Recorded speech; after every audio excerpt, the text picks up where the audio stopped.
Muchas gracias.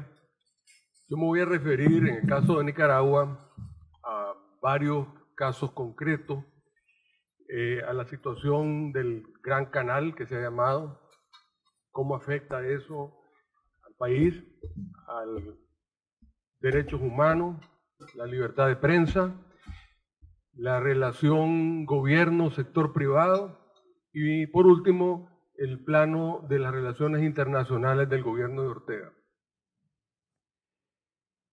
Estando en Panamá, hay que comenzar a hablar por el canal. ¿Se imaginan ustedes un canal para megabuques de 25.000 contenedores y 400.000 toneladas de desplazamiento?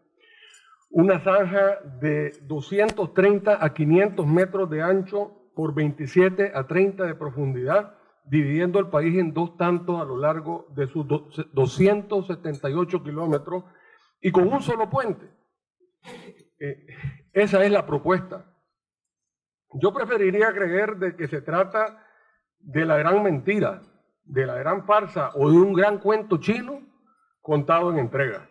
Porque si fuese verdad, a como lo ha asegurado su concesionario Wang Jing y el propio Ortega, estoy convencido de que su construcción sería el mayor desastre ecológico en el mundo en los últimos años.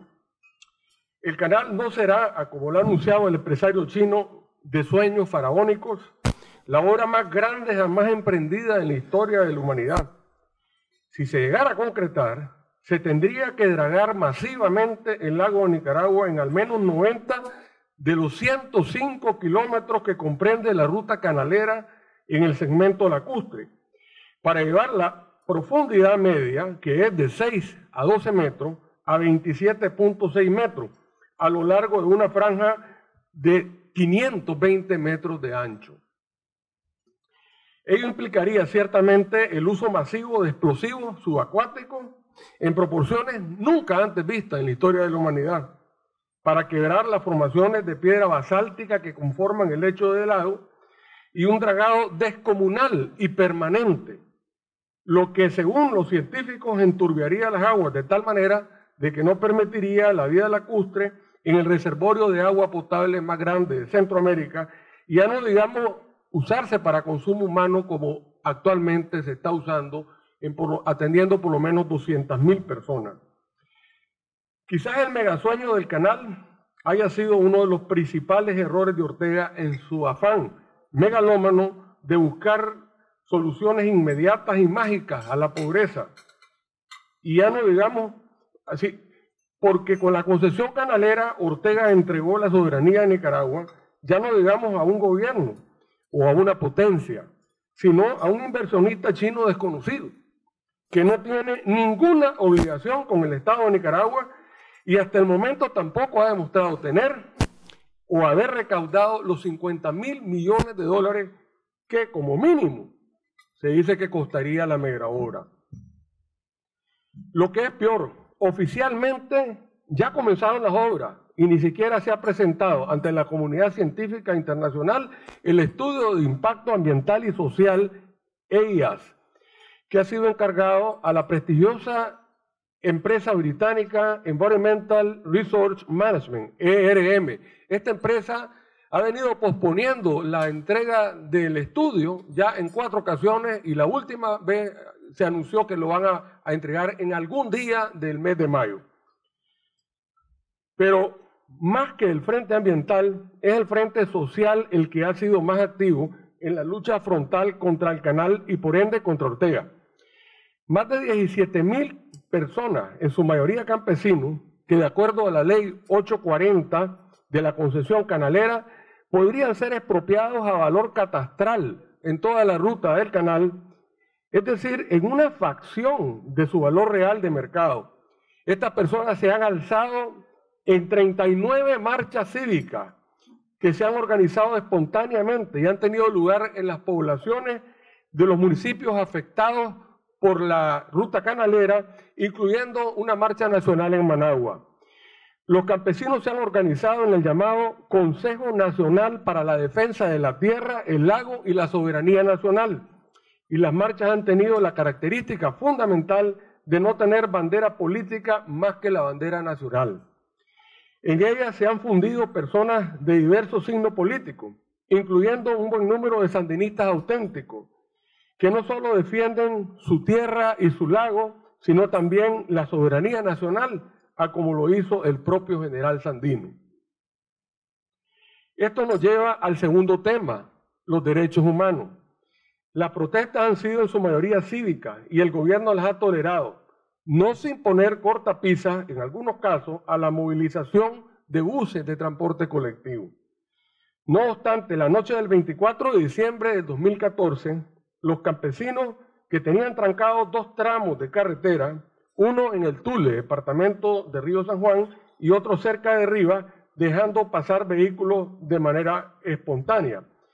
Sin embargo, la represión no se hizo esperar y la protesta fue disuelta por la policía antimotines con lujo de violencia.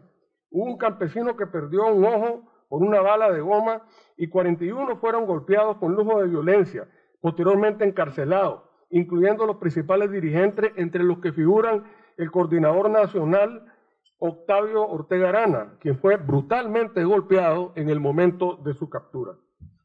La mayor parte de los campesinos fueron liberados en los días subsiguientes, 25, 26 y 27, pero 6 dirigentes, Ortega Arana, Ronald Enrique, detenidos el 23 de diciembre en el departamento de Rivas, y Freddy Antonio Orozco, Danilo Lorío, Jairo Lazo y Manuel Antonio Vega, detenidos el 24 de diciembre en el Tule, departamento de Río San Juan, permanecieron presos ilegalmente en violación a sus derechos humanos, sin que se les procesara ni se les levantara acusación alguna. Ellos fueron liberados hasta el 30 de diciembre con la intermediación de la Iglesia Católica y las organizaciones de derechos humanos.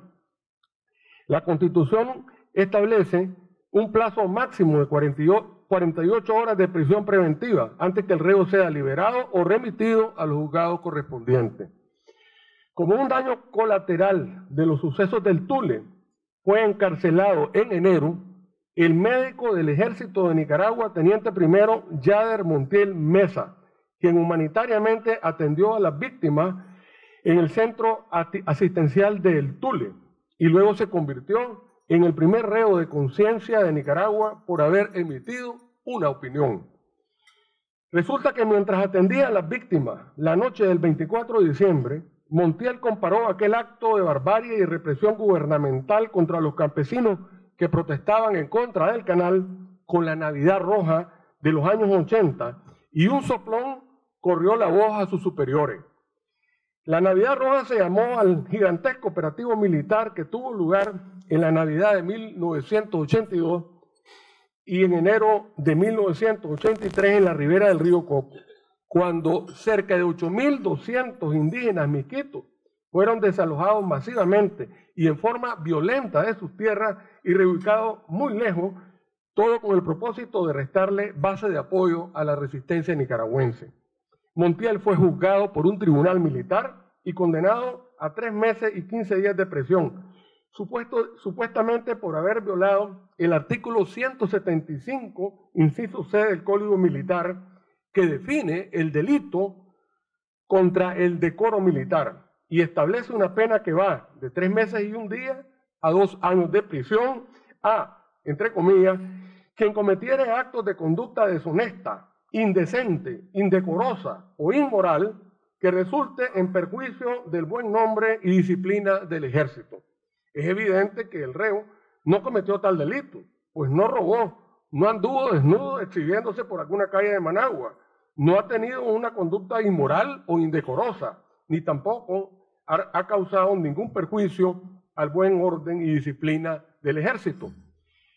Por tanto, no se le condenó al reo por pensar, sino por pensar diferente. ¿Qué hubiera pasado, pues, si el teniente primero Yader Montiel hubiera externado, por ejemplo, su satisfacción ante la continuidad al mando del ejército del mayor general Julio César Avilés, o que está bien que las banderas del partido FCLN sean pareadas y alternadas con la bandera nacional en los actos oficiales del ejército? Es posible que le hubieran promovido, pero ciertamente no lo hubieran castigado. a pesar de que cualquiera de estas dos opiniones hubiera reflejado un contenido político de mucho mayor trascendencia que el de la comparación de los sucesos del Tule con la Navidad Roja. Definitivamente, el teniente primero y médico militar Yader Montiel es un prisionero de conciencia. Eso me lleva al tercer tema que quiero abordar y que como periodista que soy me compete en lo más íntimo. Es el tema de la libertad de información y de la libertad de prensa.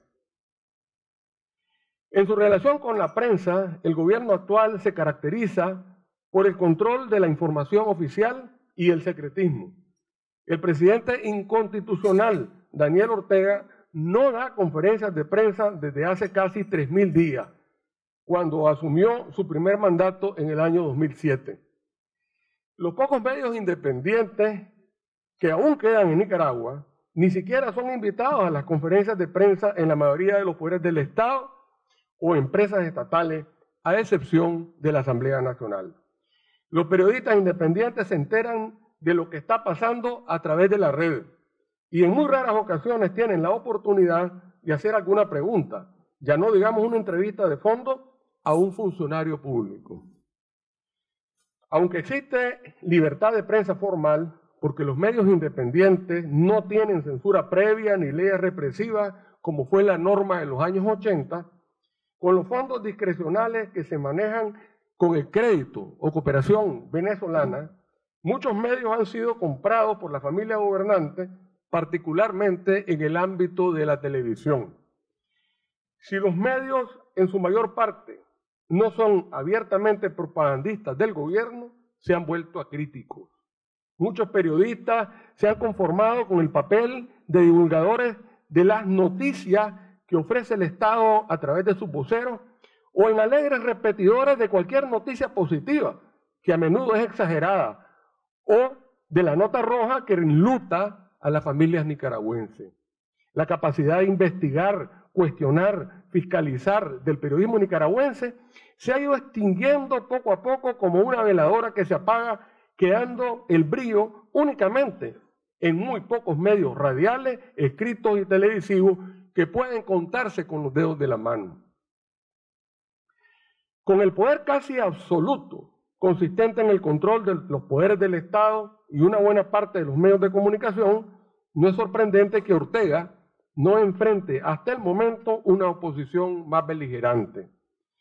Pero habría que tomar en cuenta también que la mayoría de la población de Nicaragua no está atravesando una crisis económica tan severa, digamos, como la que atraviesa Venezuela. Hay que reconocer que la economía nicaragüense anda relativamente bien, con un crecimiento sostenido entre 4.5 y 4.7%. La estrategia para lograrlo, a pesar del despilfarro esotérico que caracteriza al gobierno, ha sido una política de no confrontamiento y más bien de alianza con el sector privado en lo que se ha dado a llamar la alianza estratégica público-privada. El gobierno no ha confrontado al sector privado y en la práctica ha dejado a un lado el socialismo del siglo XXI, trabajando mano a mano con el capital, grande, mediano, pequeño, aglutinado en las cámaras del Consejo Superior de la Empresa Privada COSEP.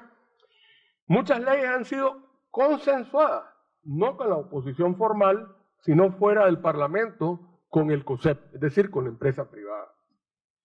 Por otro lado, hay que reconocer también que en términos generales Nicaragua es un país muy seguro en relación a los países de Centroamérica y esto es un atractivo para la inversión extranjera que ha ido creciendo aceleradamente, particularmente en los siguientes campos: turismo, minería, particularmente oro, textiles, agroindustria, café, gourmet, manufactura de productos de zona franca, pesca, ganadería y azúcar, entre otros. No obstante, no todo es una luna de miel del gobierno con el sector privado. Hay temas que los dividen. Uno de ellos es el clamor general por la baja de la tarifa eléctrica. Ahora que el petróleo se ha desplomado y un poco más del 50% de la matriz energética de Nicaragua es generada a base de petróleo, es decir, a base de búnker o fuel oil. Desde enero, tanto el sector privado como el principal partido de oposición, el Partido Liberal Independiente al que pertenezco, han venido demandando que en aras a la competitividad y para aliviar el bolsillo de los nicaragüenses y dinamizar la economía, que todo el ahorro resultante del diferencial del costo del búnker actual y el que está basada la tarifa eléctrica, que es en un búnker a casi a $100, la más alta tarifa eléctrica de Centroamérica, que todo ese ahorro se refleje en la factura. Después de 3 meses de forcejeo en los medios, finalmente el gobierno cedió, pero la ley fue aprobada el pasado 25 de marzo únicamente por los 63 diputados orteguistas, porque establece que solo un 35% del ahorro se destinará a reducir la tarifa, lo que en términos reales significó el anuncio de la reducción de únicamente un 8 a un 10% de la tarifa a partir de este mes de abril. La ley establece que el 35% pasaría al Ministerio de Hacienda y Crédito Público para programas de combate a la pobreza, que no son otra cosa que programas asistencialistas que tiene el gobierno con el fondo venezolano y que ahora que este se ha mermado, lo quieren sacar del contribuyente por medio de un impuesto ilegal. Y el restante 30%, dice la ley, es para pagar una deuda que ha adquirido el Estado con Alba Caruna, que ha venido subsidiando la tarifa de energía para consumidores de menos de 150 kilowatts de energía mensual. Alba Caruna es una empresa privada, estatal, todo muy raro, que canaliza los fondos de la cooperación venezolana. Esto representa en realidad un impuesto indirecto del 65% del monto del ahorro energético y fue denunciado como tal en la Asamblea Nacional por los diputados opositores de la bancada del PLI. Por otra parte, ha causado impacto en todo el país e internacionalmente la foto y video de lo acontecido el propio Viernes Santo con el empresario de transporte de la isla de Ometepe, Milton Arcia, quien se opuso a la súbita demolición de un hotel que tenía en construcción en la zona costera del puerto de Moyogalpa.